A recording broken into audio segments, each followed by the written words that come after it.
ভারতের জনপ্রিয় ফুলজার সোডা এখন বাংলাদেশেও জনপ্রিয়তা পেয়েছে। দিন দিন বাংলাদেশেও ফুলজার সোডার জনপ্রিয়তা বেড়ে যাচ্ছে। আমার কাছে ফুলজার সোডার টেস্টটা একটু ডিফারেন্ট লেগেছে। এই গরমে এমন একটি ড্রিঙ্ক হলে আর কিছুই লাগে না। যারা এখনও খাননি তারা চাইলে বাসায় এভাবে তৈরি করে নিতে পারেন। ফুলজার সোডা বানাতে প্রথমে আমি স্পেশাল মশলা তৈরি করে নিব। আর এই মশলার জন্য লাগবে কিছু পুদিনা পাতা, 1 ইঞ্চির মতো আদা কুচি, 2টা কাঁচামরিচ নিয়েছি, ঝালটা আপনারা টেস্ট অনুযায়ী নেবেন।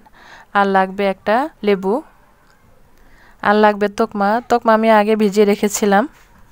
ফুলজার সোডা তৈরিতে সবচেয়ে ইম্পর্টেন্ট হচ্ছে এমন একটি ছোট গ্লাস। এবার পুদিনা পাতা, আদা, কাঁচামরিচ ব্লেন্ডার জগে পেস্ট করে নিব। আপনারা চাইলে পাটায় পেস্ট করে নিতে পারেন। প্রথমে লেবুর রস ছোট গ্লাসের মধ্যে চিপে নিব। পেস্ট করে রাখা মশলা থেকে 2 চামচ দিয়ে দিব। ভরে ভরে 2 চামচ তোকমা দিয়ে দিব। এবার 1 চা চামচ সাদা লবণ দিয়ে সবকিছু ভালো করে মিশিয়ে নিব। সোডা মগে ঢেলে নিব। তবে আপনারা চাইলে যে কোনো ধরনের কার্বোনেটেড ওয়াটার ইউজ করতে পারেন, যেমন প্রাণাপ। সবশেষে ছোট গ্লাসটি আমি সোডার মধ্যে দিয়ে দিব। আর দেওয়ার সাথে সাথে দেখেন সোডা ফুলে উঠে উপরে বাবলসের মতো হয়েছে।